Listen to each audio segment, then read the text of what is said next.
Welcome back, friends. It's time for our match of the day. Heroic versus BDS starts right now.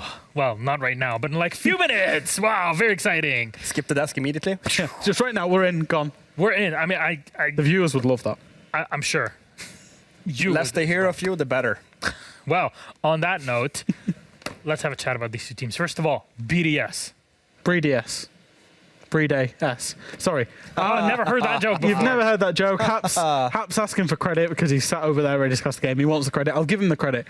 BDS, as we said in the pre-show, they've had a bit of an inconsistent stage, which is not something we normally say about BDS, but they've brought it back around, particularly that game, day 5, against Outsiders on Bank, 7-1 victory. They looked incredible. Shaiko looked back to, Shaiko doing Shaiko things.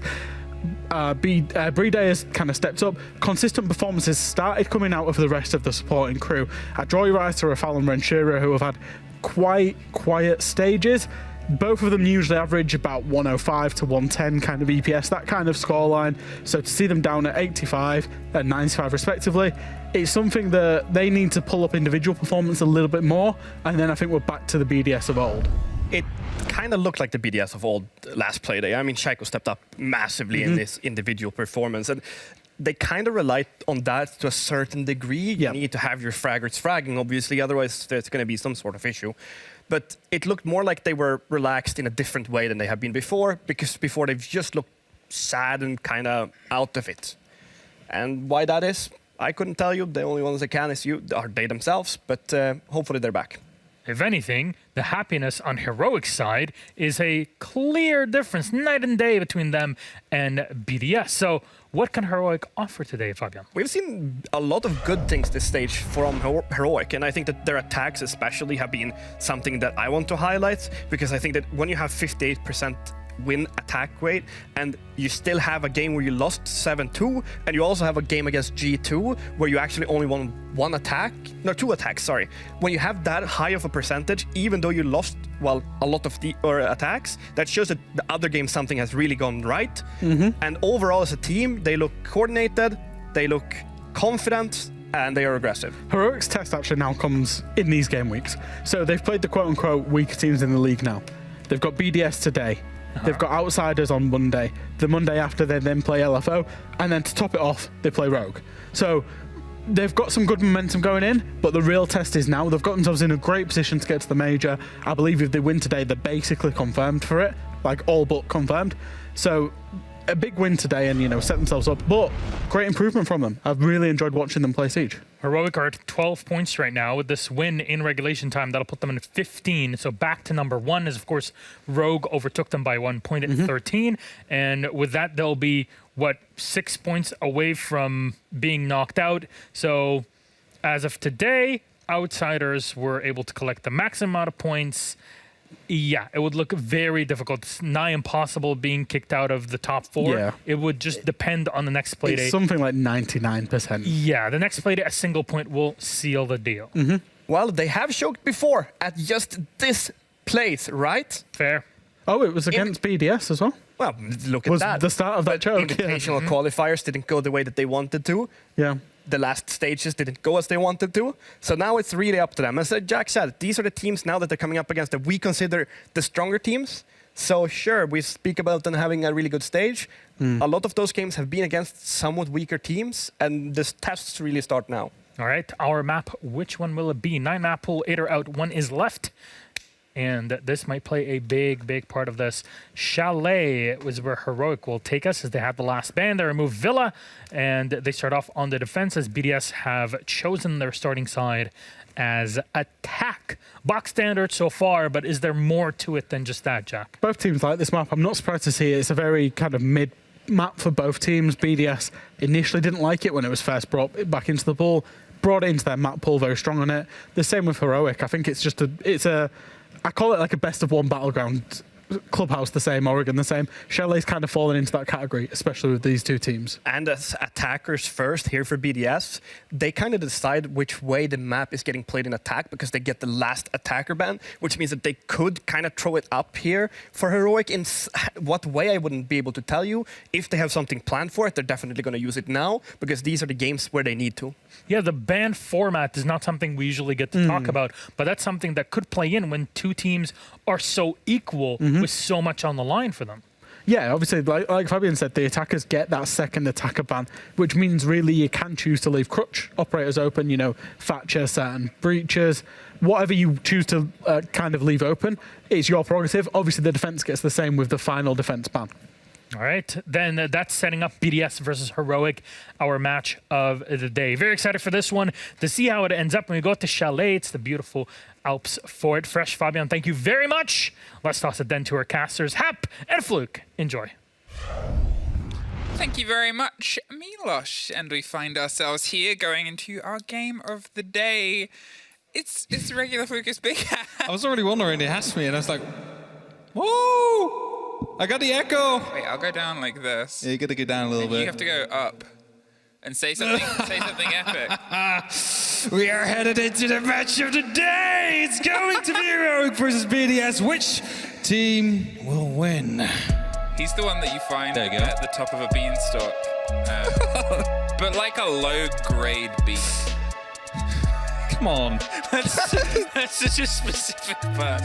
Sorry, it was Get up again. a great bean. I can't. Okay, Is that the noise beans make that That's I the just noise. That's my bones cracking as I. did? No, I heard those, but when I was talking, I mean. Oh, the beans. No, well, you that- know, the giant. Is that why all the British people are so evil? Because you- that's how beans talk. Have you never heard of Jack? Jack, the famous. Yeah, I've heard of Jack. Not Famous. fresh. He's got beans, but not a giant or a I was gonna beanstalk. say, he's putting beans on toast and making Yeah, pictures but of it for the. I don't think he's gone up to find a goose with a golden egg. Okay. Have you?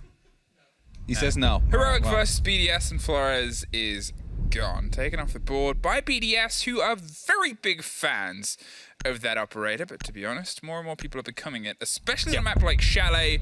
Oh, you're thinking about the hole at the top of Blue Stairs. You're thinking about putting pressure onto Fireplace. It's just such a big potential drive around those little hop-in windows next to so much precious utility. That's it, right? There's a lot of strong points that an RC Retiro just sneaking in could completely destroy and upset the entire hold width of the defense. And yes, BDS starts on the attack, so as just mentioned, they could leave it in technically, theoretically, if they wanted to rely on the operator themselves. However, have chosen to remove it. BDS is actually one of the only teams that we very often do see with the synergy in the team background cards. It's sometimes, you know, I mean, Navi had some issues with that at the start of it. Either way, we're headed towards that top floor, Emmy, and normally you do see a Frost coming out, or at least that is an operator that sees quite a lot of play. Not the case here. Instead, we do see a castle. It's going to be blocking off some of these lines of sight by closing the big windows. Shouldn't be too big of a trouble, though. There is a sledge on the board. Can just quickly rappel up, smack it open, or use some Excaris, or the Gun 6, for example. Now, there was a little bit back and forth about how people thought this game was gonna go. We are in unison about the game before and the two games afterwards, but here, there's a bit of a divide because Heroic have been playing very well. They currently sit second and BDS sit third, which is a little bit of a surprise why some people would still be back and forth because of it being BDS. But to be fair, BDS have sort of stumbled recently. They played one of their best games, the most recent Playday, but they had a couple of their worst the Playdays before. So time now to see if they can try and double down at stiff opposition against Heroic, who've been playing a very good series. Knife's not really connecting here. Roll for Shaiko will eventually get after 6-7 attempts. Grenade actually used to open up the barricade. Doesn't want to go into rappel there, of course. Afraid of a potential run out from the trench. Not going to be happening here, as BDS is slowly starting to get control of library, of the games here as well. It seems like a library take and push is what they want to go for. So the player on those library stairs, that is going to be a very crucial take.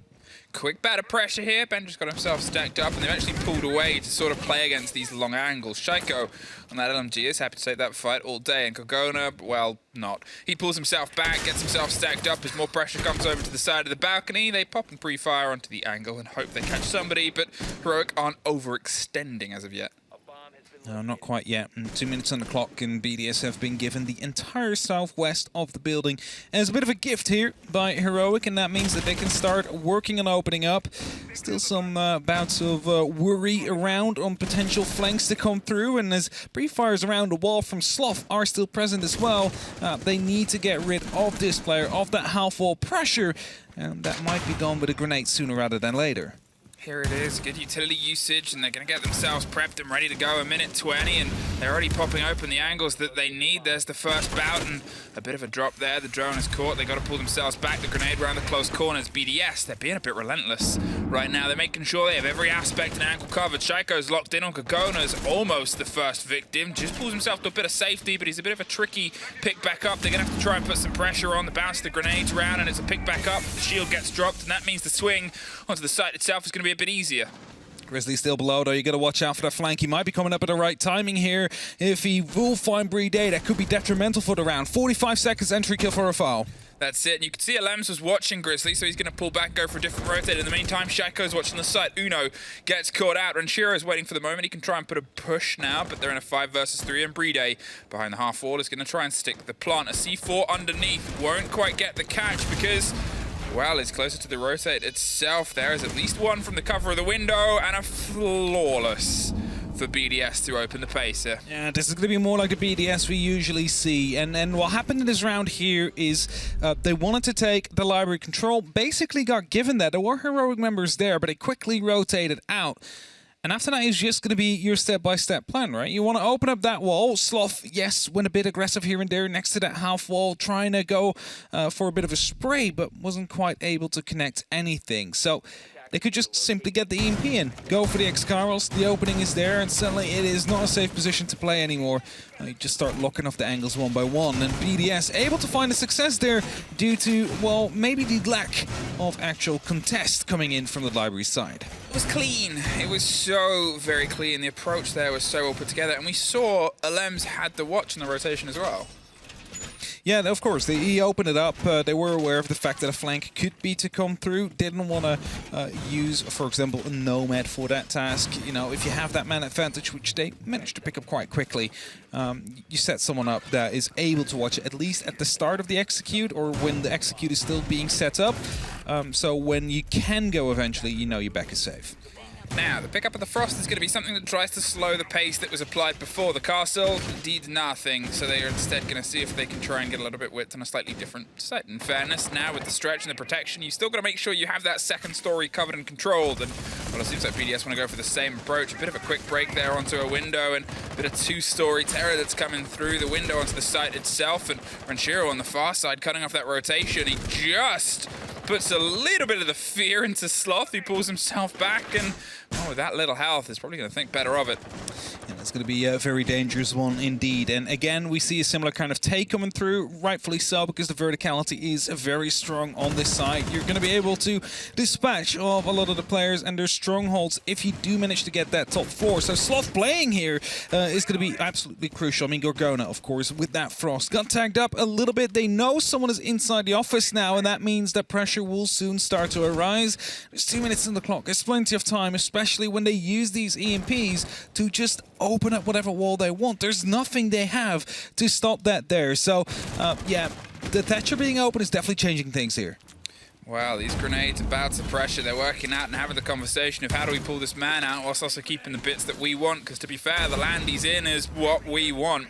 The drop and the rotation away, they've been able to open up the box. There's a little bit of sticking power here from Gorgona. He's going to see if he can try and lean in and find a fight in the opener, but as more of this wall starts to get popped open, he's able to almost strike. There's the connection. Takes care of Shaiko, drops himself back down. He's ready to go for another, but he's about to have a grenade meet him in a bit of a corner of a fate. There it is. Perfectly played as a response by Ranchiro, and now the pressure continues above.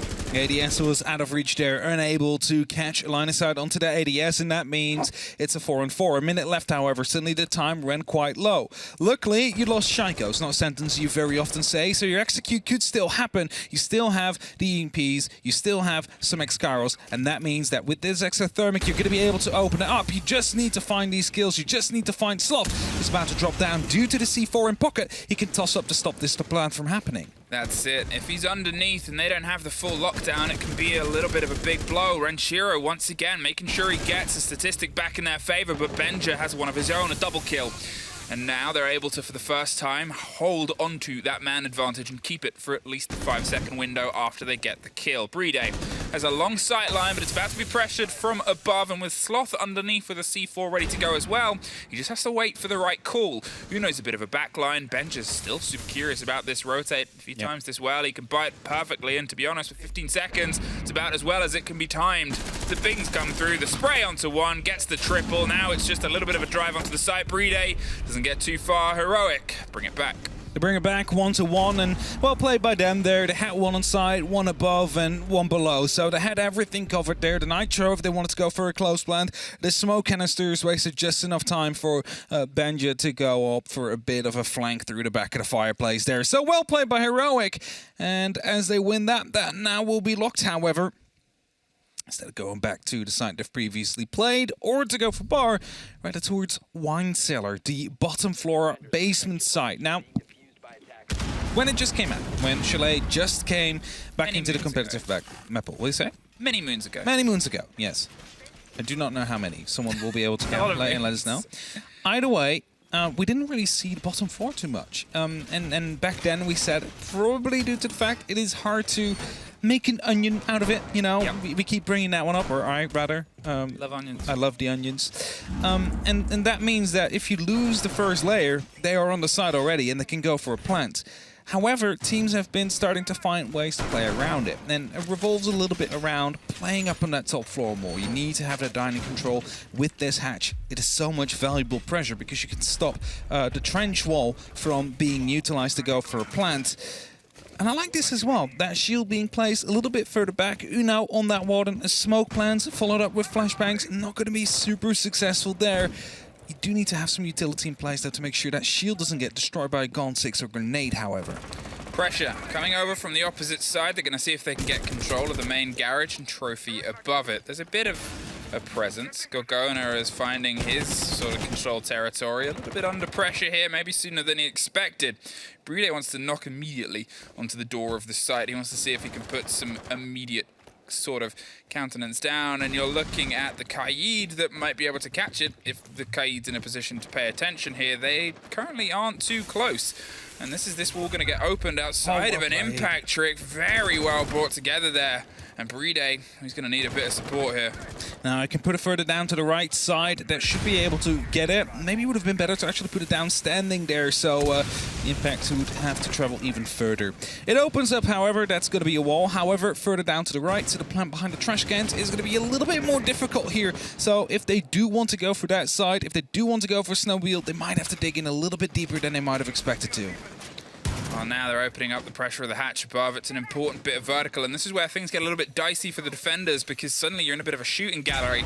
The ping and the pressure is coming through. They still have the stretch and a player all the way in the bathroom by the looks of it on the far side with a bit of a double stack on Gorgona. Still underneath and still holding a huge angle. BDS, they've been able to crack some of the site, but it's a wide berth. They have to pay it because of the hold that comes through. They're trying to find a little bit of an inroad here, and it might come onto the backside of that hatch. There's a bit of a dabble of pressure, but still with that presence above, they've got to be cautious. They're going to be cautious indeed, and there is always going to be that quick way back to the side, which is of course that hatch drop. So if Snowmobile, if Blue starts to fall, there's always the way back in, and Shaiko now taking these first gunfights on a very tight angle all the way towards the connector. It's Lems that misses the opportunity to actually catch off the player that is up that middle floor. Gorgona in the meantime on a flank as well. Blue is still being held. Heroic, they hold on the cards here in these last 44 seconds.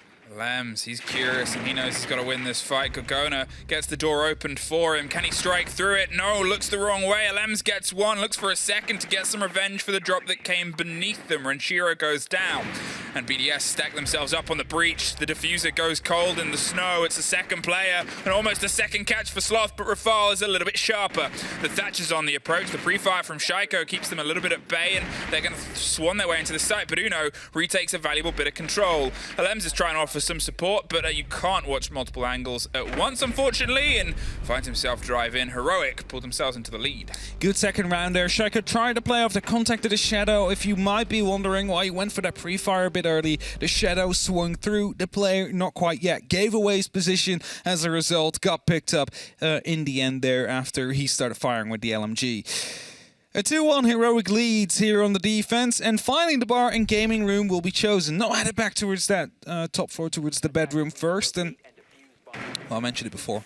The Frost is an operator that does very often gets played here on Chalet. It might be something about the snow that, you know, brings it out. I'm not quite sure.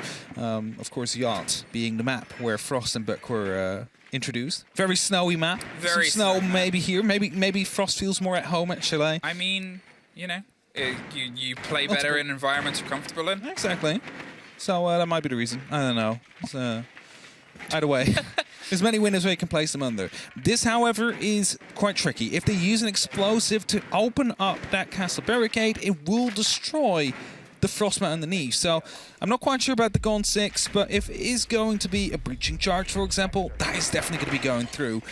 That's why you do very often see it get used on either the double window or on a hatch drop or the double window on bar, where one is also placed. Well, that one's not going to get caught in the middle of the room, and hoping that BDS find themselves just a little bit too keen-eyed on what's in front of them and not really what's beneath them. And to be fair, inside the sight, sometimes those surprise strikes are the ones that bite the hardest. Over the top here. They're leaning themselves in. The call on the utility that they can't otherwise remove with the Twitch drone is going to be pinged out. Sloth is in that power position above the site itself. It gives them that little bit of width, that little bit of maneuverability. BDS are usually very good at pinching the pressure onto these players and trying to pull them out of this position, but it's down to what they can do here. And Shira on the Overwatch on the far side with the heavy hitting gun is waiting to see if they can do a little bit more before they go in. Rafal, in the meantime, is potentially going to go for a bit of a creep up the bottom stairs. I was going to say, sounded very quiet there opening it up, but the camera has spotted it, so the information definitely came through.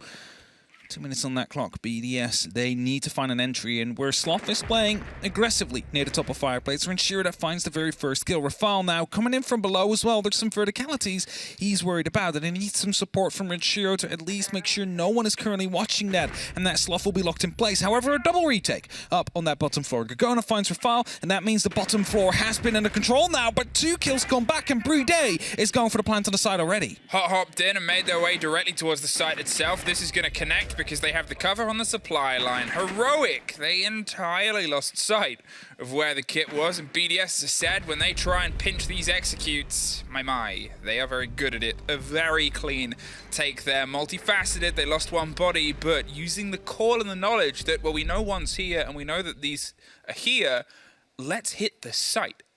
Yeah, I think what happened there, I'm not quite sure, of course, we didn't fully see it, but I think as soon as Sloth went down in a power position up top in Fireplace, the 2 players that were near, I believe it was Shaiko and Playday, they went through the hatch, they went for that default plant, and as soon as you get the pantry into control, which was that second kill that quickly came through in quick succession, that's it, all right?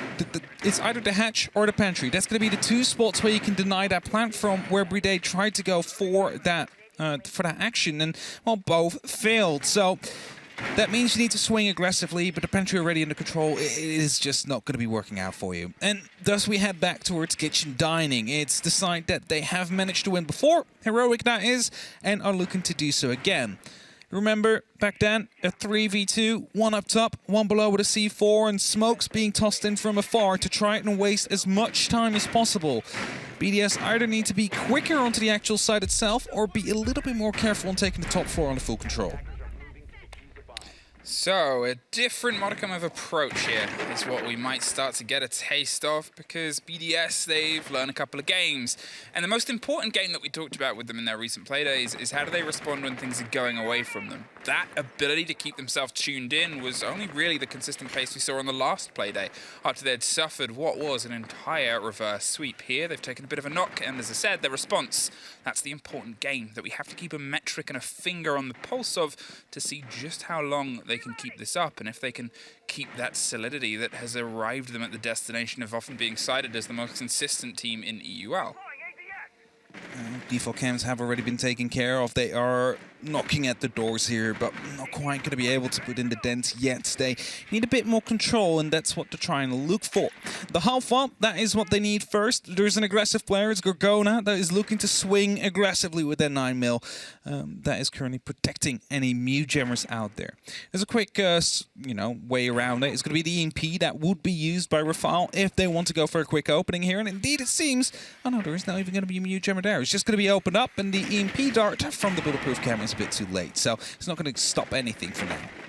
Well, Gorgona pulls himself a bit further back, and I remember last time when he got hyper-aggressive and it netted a kill. It's not an easy game to play, especially if they'll be more aware of it. Shaco's trying to find a swing of pressure around onto Piano, but it's actually going to be the lock-in. Gorgona goes on an adventure, and a pre-fire leads to a kill. There's a bit of revenge for the catch that was made against him on the previous round, but it's a different operator in the same hands. Grizzly taps his toes slightly further back and pulls away from Shaiko. A bit of a loose grenade throw there, and that should got the ADS, but not the shield. I can't explain the physics of the maths. All I can know is that's a bit of a blow for Grizzly. The first kill, by the way, that came through, a phone call came in. However, with the Mew Jammers there, players were not being spotted out. So Gorgona able to sneak around like he just tried to do again. However, Lems and Shaiko both will be able to find the kill. And now the pressure on the site starts to rise. However, still 2 players up on that top floor for Heroic might be the saving grace here. If they do push back too many of the members of BDS, they're going to be able to retake this and stop this plan from happening. Do they know they got rid of that ADS on the side of Grizzly, though? Because they'll see that the grenade popped off, but it didn't quite catch the shield. There's curiosities to be paid and caution in the pocket of BDS. They might think Grizzly is more protected than he is. Grizzly knows he's not, and he pulls back 30 seconds on, and they still have some bodies watching above. They've got to be cautious. They don't just try and swing the site below, because it's the game that was played before. Benja gets an important take over the top, keeps that vertical control, which was that integral piece of the final part of the puzzle on the previous attempt here. Great take from Shaiko Ram behind the double-stacked box, but it's this movement, this top control, the spray through and a response, but it stops the plant. There's a catch on a player. There's a bit of revenge. It's a 2 versus 1, but that single player is on the second story. Goes for the rotate, can't see the body. They've moved on to the other side. A late call, and that puts them in a very tricky situation here that Shaiko quickly removes him from. 3-2 BDS. Position given away as soon as he started shooting. The pings afterwards coming through on the player out there. Of course, you try to pre-fire what you can. The timer is on 0. One lucky shot hitting the head of Playday there would have been the lock-in for Heroic, but he was unable to find it. And well played by BDS here. They were more aggressive up on that top floor. They only took what they needed, nothing further than that. Head back towards the side, and when they realized there was still a player upstairs and have retaken that control, you dig in deep. You get into a position where the cameras won't be able to see you, so they have to guess and try and fire vertically down below on top of you. And well, was that filled? The plant went down and a 2-on-1 emerged. Eventually BDS, the ones on top here, and Heroic, well, they want to lock this off with a 3-3, you'd say, so they headed back towards the bar side. Not the one they have won. This one was quite convincingly a Team BDS round, but it all came down that as soon as Sloth fell on top of Fireplace, the hatch drop came through and the pantry player fell as well. It was a quick succession of unfortunate events that, well, basically led Heroic to that loss. So if they are going to be able to hold on a little bit better, or if they're going to be able to be a little bit more passive, that might be their success bringer. 2 Frostmats this time on that double window. Double and up. one on the one on top. I mean, you got to make sure where you had floors before, you covered the floor and traps.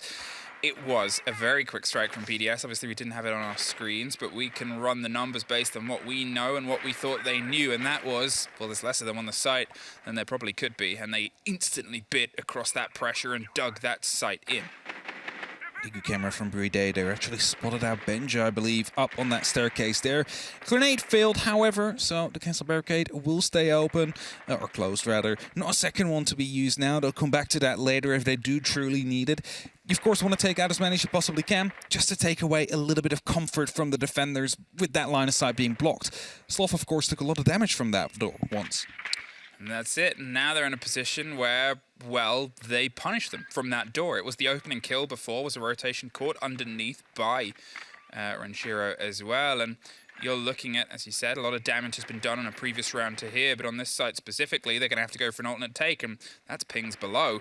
The approach is coming through across the top here. They've got the read that nobody's currently in the site on the far side. It's a very spread out grapple here, and I guess that's the difference of not being able to get that castle down. seems to be a completely different kind of approach here. So where they went for a library take in the first time around, they're going for a, well, office take this time. So they're looking to go like horizontally up on the top floor, but not from the balconies, but from the actual walkways. And if they do find the entries again early on, that might be very detrimental here for Heroic. Shaiko inside the smoke is going to swing with those grenades and get rid of all of that utility at the top of the staircase. Another smoke goes down. Stops any further push here, but that gives them less control over that hold, which gives less support to this pillar player, which... Oh, the timing. Oh, that's a timing issue there, and there's a fight back, but he wins it the second time round. In the meantime, Alem's caught out by Benja, assuming at the top of the stair set itself. There's a bit of a rotate and a recalculation here. Rafale's going to see if they can stack up and get more of a fireplace control, but the camera is pinging everything, and there's still a pillar player.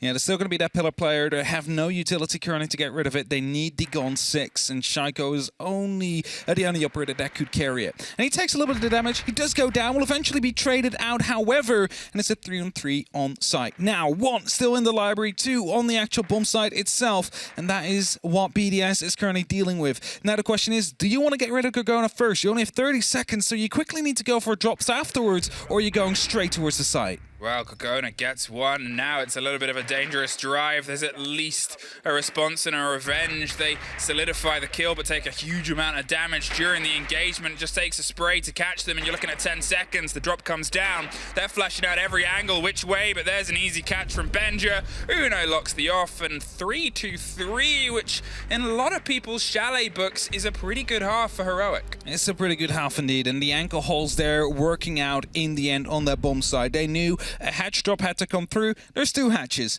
but pantry wasn't under control, so the bar one is the most safest. You have the most opportunity of actually getting the challenge there, especially with the second player on those fireplace stairs. And a 3-3, that means we swap now.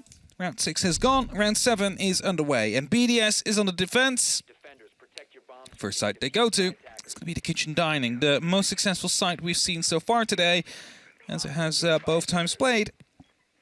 No, actually, it wasn't both times. It was back and forth. It got very close. This is why I handwrite. Yeah, it was a quick push coming in at the end there, of course, in the bomb chassis. But they managed to at least hold them off a little bit tighter there. The first round that they won, the second one which they lost. And BDS now trying to continue the winning streak on this site. See if they can be a bit more comfortable here. Okay, BDS, let's see if you can go after the same start that you did in your attack, taking that opening round. As I said, you know, the quick quote for a lot of people on Chalet is you expect to see a little bit more work done on your attack than your defense. These are both good attacking teams, and you know, they're both fighting in that situation in the top 4, which sort of explains it. The fact that the lowest that you can sort of fall to at this minute is, well, not really any further out of second and third, says a lot about how much work these 2 teams have already done this season. Of course, it's only Playday 6 or 5 already done, but they have relatively put themselves in a good position to make it to the majors. But it can still go wrong for either of these teams. If they do start losing today, there's still a very good opportunity they might miss out. And Playday, unable to catch the drone there, I believe, is going to be feeding a lot of information out to Heroic. Flashbangs, however, bouncing back through the window. A second one will as well, so they don't have the confirmation now whether or not there is going to be a second ADS. Grenade does come through, deals a little bit of damage to Playday, actually takes care of the ADS as well, so a second one will be tossed in, and that would net to kill if Gorgona had the ankles. We'll get it on the retry, but Playday should have been dead earlier there. That's it, the Jaeger's caught out, and there's Benja really testing the end of the belt there with Finker, and doesn't quite get the grenade catch either, but forces them into a slightly further situation. Being able to hold the trigger for that long, still having 29 bullets, you assume they'll go for a reload before they go back in, but it really shows what it can offer. And off for Shaiko. Caught out at the top there, Sloth waiting and watching, finding his first for the whole game. I was going to actually say, it amazes me how players find these heads so often, but then aesthetic piece of utility, they just struggle to hit, but Sloth's first kills. Not something we do very often see about the man. He is very often on the leading charge of Heroic, so it's good that he's in the game now here in the second half. Let's see if he can find any more. He's playing around the piano, Seems like Alems is looking to retake some of that top floor here. He also knows how important it is, but he has no clue that Grizzly is this close. He's on that flank watch, not using any of the air jabs on this door. Believe he has none left. No, so he needs to do it manually here. He needs to hold it with the gun. But as long as he's there, it's a bit of safety for the side of Heroic. Well, Gorgona's getting some width here, and they know there's a player on the spot, but Alems, he just has to time this right. Pings come through, there's C4 that opens the bit of width, gives the game away that he's there. They're watching, and Gorgona's watching Renshiro inside the site. The canister absolutely caught out. And Rafal goes down as well. They're going to see if they can stick the plant. Alems has to go for the pressure onto the site itself, but it's being fervently watched by Heroic on every which way. It is a repeat of the first round. It is, however, a flawless in the other team's pocket. A flawless round, a good way to start off your half here. And Heroic finding that is definitely going to be quite happy about that. Round 8, soon start. BDS trailing now. Not something that they like to see after how their season started and their wishes to still make it to that major. Of course, every point will be important in the end. You might say, well, if they lose, they're still third place. Yes, but still 2 more games to play after this, and there's still 3 more Playdays after this as well. So you never know if it will cost you in the end if you lose out on a match like this. What we can say, however, though, is that Heroic so far, I mean, they said on the desk, this is where the test starts to happen, right? This is where they come up against the good teams, the teams that we expect to be in that top 4. And this is where we might see them shine, or we might see them fall down. Now, I know we sort of pointed a little bit of a finger towards Sloth getting his first kill, but it's also worth sort of mentioning the power and impact as a player he's had for Heroic season so far, because up until very recently, he was the top of pretty much every single CGG stat, including cost, including KD, and overall rating. I don't believe he's in such a position as of this moment, but he's still definitely top 5. He has been having a very, very well put together season. He's kept having these big games. So I guess if I'm going to sort of highlight the consistency side of BDS, where for Heroic, it's also sort of a part of the story of Sloth, is when he's not been having these big games, how does the team show up? And so far, pretty good. Gorgona and Benja especially have really sort of come into theirs on this game where they've been a little bit quiet before. Would you say that Heroic might have had the same issue that BDS has had? That would have been really close to a bit of a bang there. When Shaiko wouldn't have shown up, BDS also wasn't actually playing in the server. Would you say Heroic would be a little bit the same with Sloth at the early stages of the team? I mean, yes and no. It's always been tougher to gauge because they have had a multifaceted strike. Is that a wallbang? I don't know, here it is. It's a huge take. There's the response, though. Alems makes sure he steps back in and doesn't let Heroic swing away with a couple of bodies, but is going to swing and swan his way down towards the basement. Put the pressure back on and kept it a balanced game. Gorgona is going to have to go for his entrance here. Shaiko has been removed, and Sloth also has been removed, and well, at least he's getting into the confrontation, but 6 assists isn't usually a statistic seen, let alone one next to his name. It's definitely not what you want either. You want to be locking off those kills. And Lems spotted out there using the ERC-7 to escape quickly in case of any other drones still being present in that basement. Playday in the pantry here is looking to find Uno. And Uno seems to be aware of his position here. He's walking, aiming down the sides, looking to be entering here. He's not actually quite aware, but still nets the kill. And that is going to be the advantage for Heroic. And another roamer off the board, more importantly. It was good. They were like pre-firing through the wall of the pantry, making sure that there was at least some noise, some caution. If it had been entirely sort of central, if it had been a little bit more direct, they obviously had an idea, and it was well played for Uno to be able to pull that together.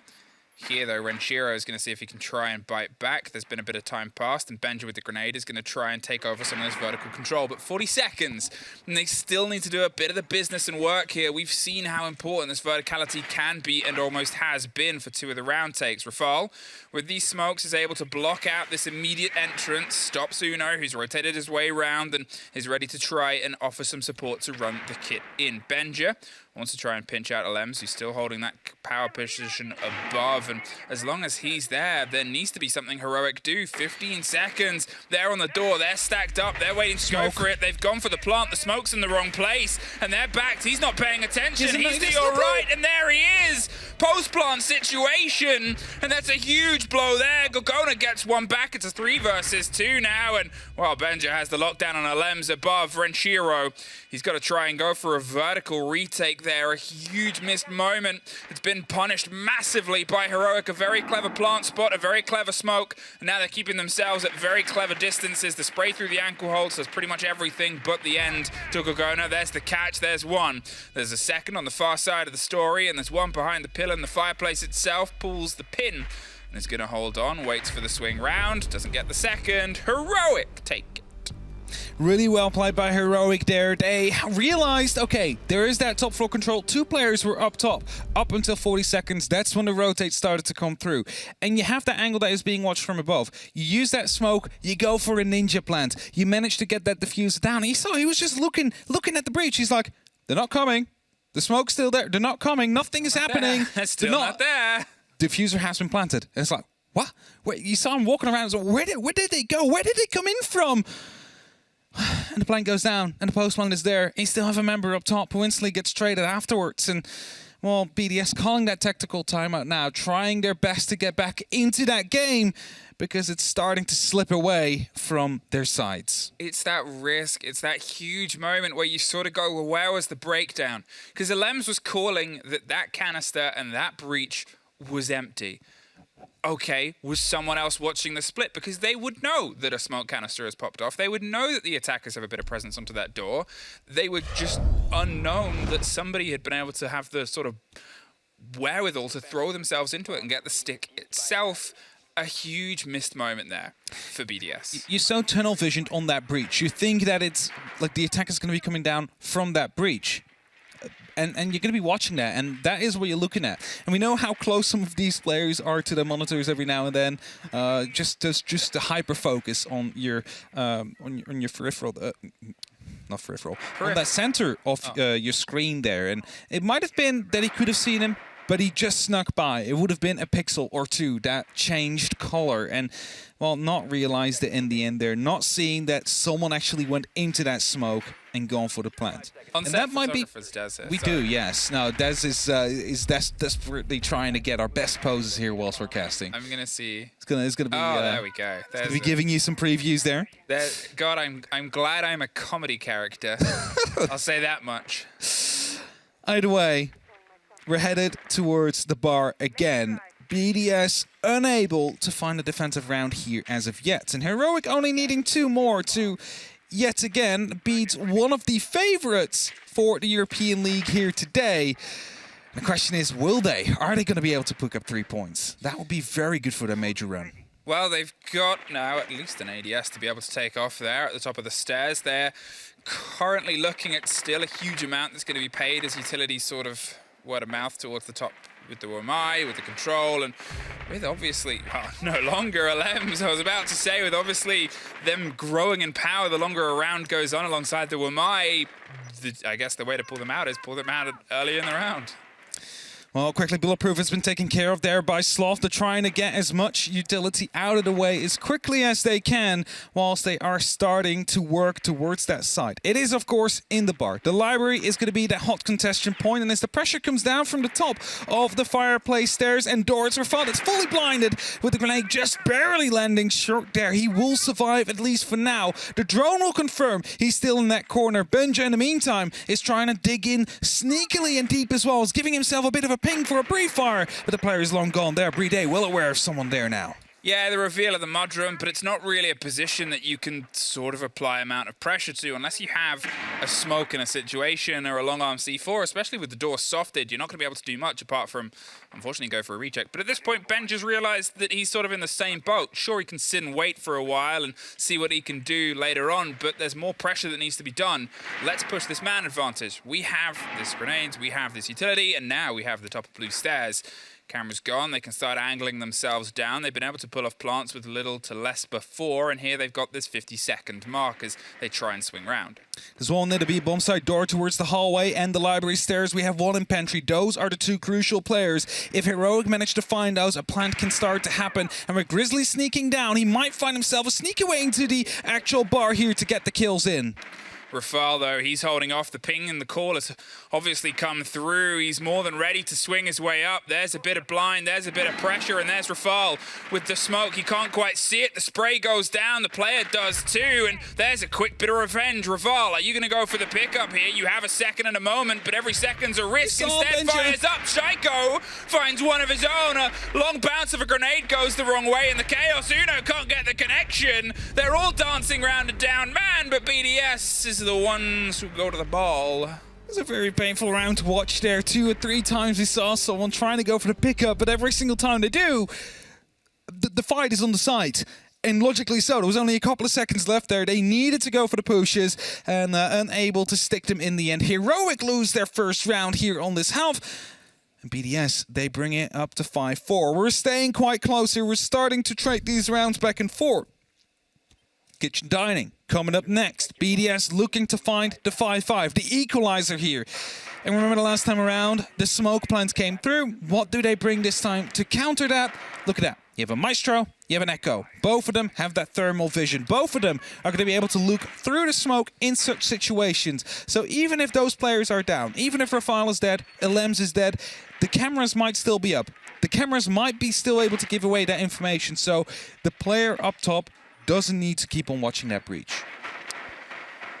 Okay, Heroic, a little bit of a back and forth now has started to be on our hands. They threaded 3 rounds in a row, and it was very well put together by them, but we still have to see if we can, I guess, push this over the end, because it's important towards that final setup. As I said, the fact that these two teams could be at worst looking at 3rd place says a lot about the pressure they're putting in.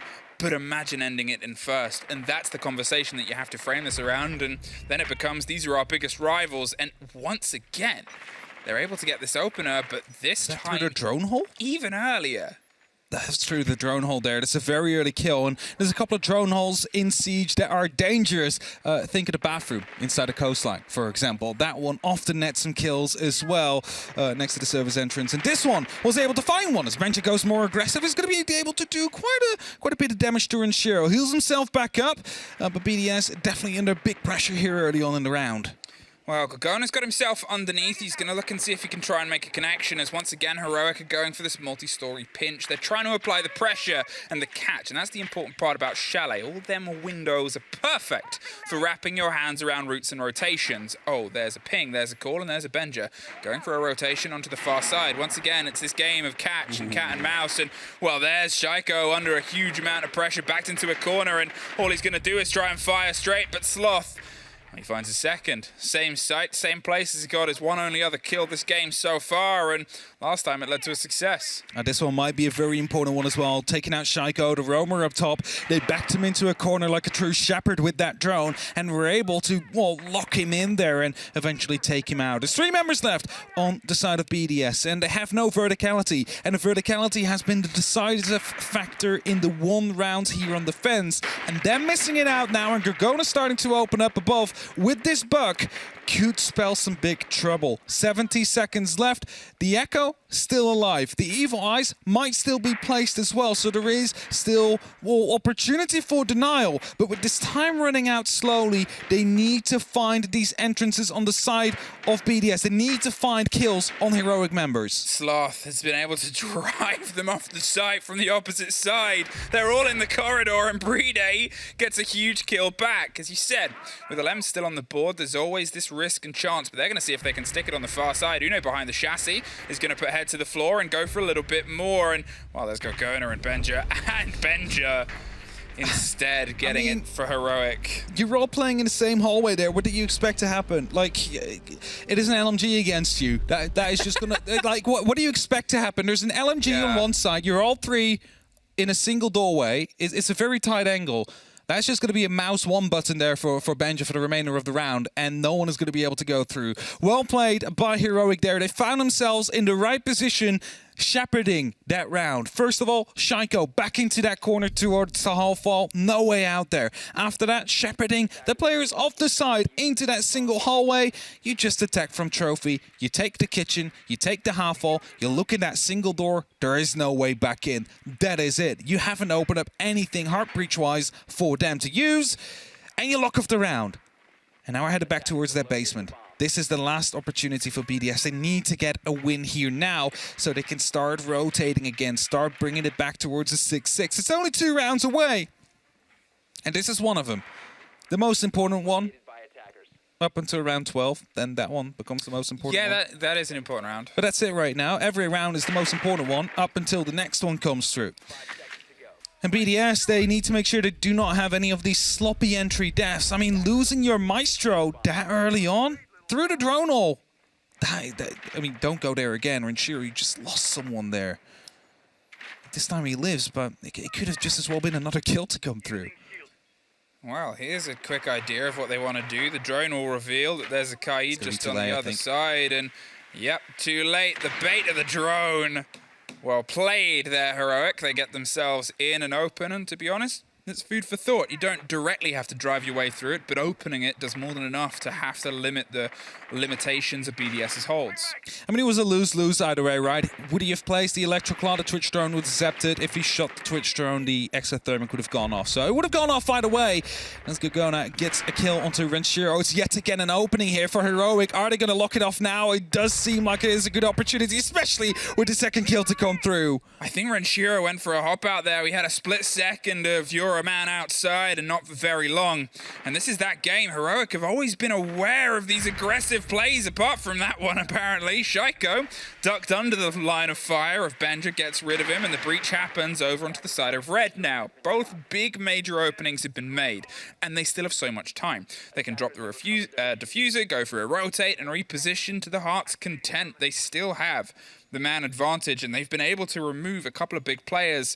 Rafale on the Echo is a worry. You can see the drones repositioning, but Heroic can just position theirs. I think they're going to go for a bit of a flank here. So 3 players are near the trench. We're going to have one that is near the snowmobile door. As soon as the push comes through from Grizzly to try and get the diffuser down, Uno is going to strike them right in the back for the round lock off there. That is going to be the plan. These drones are all in a position here to call out. One spotted. It's also watching the connector there, so they know exactly where everybody is currently.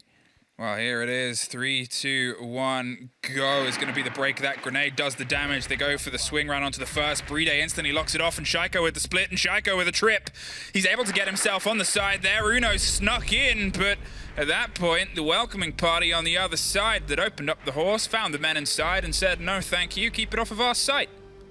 I had the idea right. It's just that the outcome that wasn't quite on.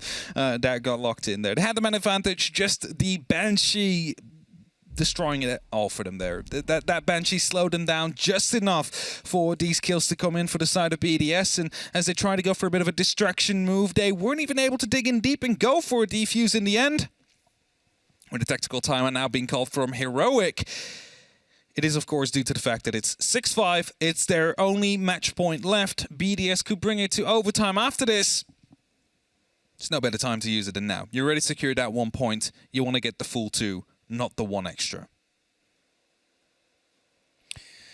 Okay, Heroic, this is the tricky, frustrating thing, is sitting on map point. And it's only 1 round difference. And the thing about how this game has sort of gone is both teams are playing well. I'm not going to go out there and say both teams are playing excellently. They've both been able to pull off a flawless. They've both these moments, and it's good rotations and sort of coordinations, but this is kind of what you want from a game between 2 of the front runners of the region. You want them to be able to read each other. You want them to be able to respond to each other and sort of have a bit of a back and forth here, and it's definitely one of those games where, sure, we could have maybe had an 110% from individual players, but we haven't. We've still got a good 90% across the board, which, to be honest, that consistency has always been a big problem for the region. Yeah, and Shaiko popping off here, or at least, you know, he's leading the charge for BDS, is truly keeping them in this game. Because if you look at the overall way this game has gone, I think Heroic has, or should have, a clear lead. But it's 6-5 currently, and that means that BDS is fighting back. They are winning these rounds that maybe they shouldn't win if you look at it on paper. But they have these incredible players. All 5 of them, 1 for 1, know how to clutch. They all have that clutch potential. They all have star player potential. And they always make it back into these games. And that is why BDS is BDS. That is why BDS is our benchmark, because of that resilience. And Heroic are trying to, well, still lock this one out, because they are the better team today, I feel, but they have a little bit of a struggle of getting these last final kills. Basement camera drops again. A little surprised that they will prepare for later, potentially. And that's the main thing. Remove the intel away from the players. It's an important rotate that can become a huge strike. And if it's an entire blind spot, you think of how many cameras are on that floor. Oh, none now. That is the entirety of a player area taken off the board of them. And, well, how do you respond to that? Do you try and get some of your own eyes inside the prize, or do you see what else you can do? Shaka very smart here. 2 drones saw him. He didn't actually shoot them. And whilst his magnets have been shot out, he knows as well he's not quite prone to someone instantly jumping in, but he can still respond to it because he didn't shoot these drones. But he might be trying to bait out some utility here. 2 magnets placed, remember? So 2 flashbangs can come in, but also 2 grenades. And that is maybe what he's trying to bait out. I'm not quite sure. As an EP comes through, though, that is going to be a almost successful grenade. And he will be caught either way. So a small oversight coming in from Shaiko there. I guess one of the drones did see him and, well, they sort of took his bait and said, he is one of ours. Now, what can they do with this pick? It was a very well played trap, and they've got to see if they can try and close it out now.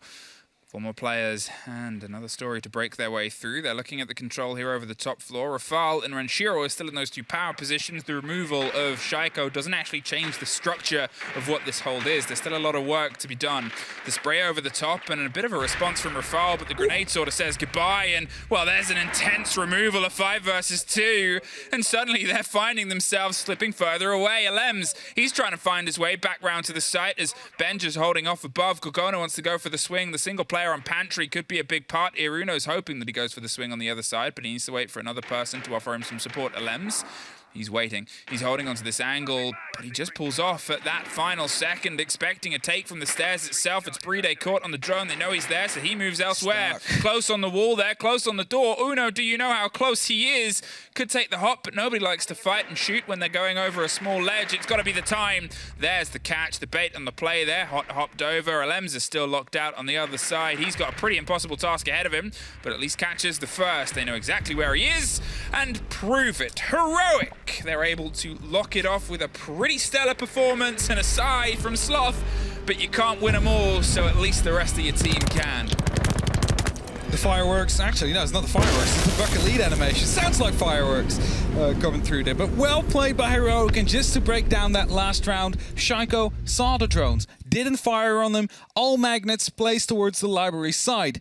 Those drones that did sneak through did see that. The grenade comes in from the actual library hallway window, manages to find or at least displace him, and that's the opening. That's library under control, and after that, able to lock it out with a 7-5 victory. Full 3 points here for Heroic. They are first place in the league currently, and let's see if they can hold on to that.